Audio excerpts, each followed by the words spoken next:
जय हिंद। तो आज हम समरी लिखने का आपको ट्रिक बताते हैं ताकि आपको 5 अंक वाले 3 क्वेश्चन पूछता है तो आप तीनों बना पाएंगे। जिसमें पहला क्वेश्चन आपको ठीक है, इसमें क्वेश्चन नंबर 6 में 3 क्वेश्चन बनाना है 5 अंक वाले, उसमें से 3 क्वेश्चन बनाना है। तो जिसमें देखिए 6 क्वेश्चन में से 3 क्वेश्चन, तो दूगो तो 5 अंक का लेखक का नाम ही हो गया, राइटर का नाम, कि उसमें मिलाना है कौन सा लेखक पोएम जो है ये कौन सा लेखक लिखे हुए हैं। तो 5 नंबर 5 नंबर 10 नंबर का तो ये हो गया।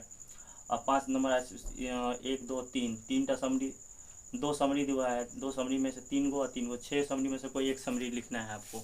तो आप समरी लिखने का आपको ट्रिक बता देते हैं ताकि आप कोई एक समरी लिख सकते। 15 नंबर का ये क्वेश्चन बन जाए और वो रीड पैसेज देता है, केयरफुली ध्यानपूर्वक पैसेज पढ़कर उसे आंसर लिखना है। या चारों क्वेश्चन लिखिएगा तो 4 नंबर मिलेगा, तो 19 नंबर।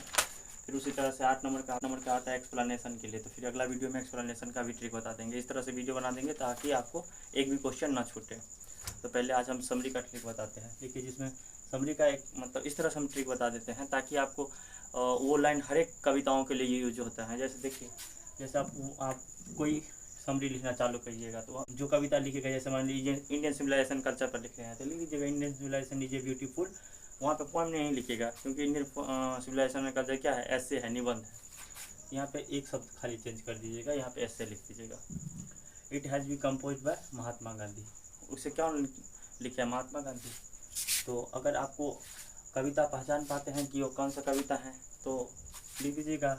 जो कविता पर लिखिएगा उसके बाद यहाँ पे नाम ये लिख दीजिएगा। तो पहला लाइन लिख सकते हैं। अगर लेखक का नाम नहीं याद रहेगा तो ये वाला लाइन छोड़ दीजिएगा, नहीं लिखेगा।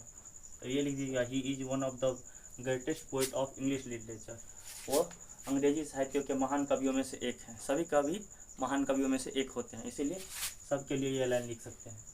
अगला है, in this poem the poet express his thought and feeling. तो ये थॉट्स मतलब हुआ कि अपने विचार, फीलिंग मतलब भावनाओं को क्या करते हैं, कवि व्यक्त करते हैं। इन ए पेंसिव मूड, यानी कि चिंतनशील या गंभीर मनोस्थिति में कवि the poet want to say that, कवि कहना चाहते हैं कि। अगर आपको उस कविता को पढ़े हुए हैं, कविता पढ़े हुए हैं तो उसमें से आप 2-3 लाइन लिख दीजिए। अगर नहीं पढ़े हुए हैं, नहीं ध्यान है तो उस कविता से ऑब्जेक्टिव में जो लिखा है उस चैप्टर से पूछा हुआ है, यहाँ पे वो 2-3 लाइन लिख सकते हैं। अगर नहीं याद हो तब लिख सकते हैं क्वेश्चन। उसके बाद यहाँ पे लिखेगा कि hence the title itself contain the central idea of the poem. इसीलिए कविताओं का शीर्षक इसके मुख्य विचार, या मुख्य विचार मतलब सेंट्रल आइडिया मतलब केंद्रीय भाव को दर्शाता है। Therefore it is a beautiful poem, beautiful and meaningful title. इस कारण यह एक सुंदर और सार्थक शीर्षक है। It has been written in a beautiful rhyme scheme. Rhyme scheme मतलब होता है जिसे पढ़ने और सुनने में बहुत अच्छा लगता है। It suggest to us philosophy of life. यह कविता हमें जीवन का दर्शन या जीवन का संदेश बताती है। तो इस तरह से आप लिख सकते हैं। इस तरह से ये हर कविताओं के लिए ये इतना लाइन हमेशा यूज होगा और ये नीचा में इतना हमेशा यूज होगा। बीच में 2-3 लाइन अपना मन से लिख दीजिएगा। तो आप उम्मीद करते हैं कि समरी आप लिख सकते हैं।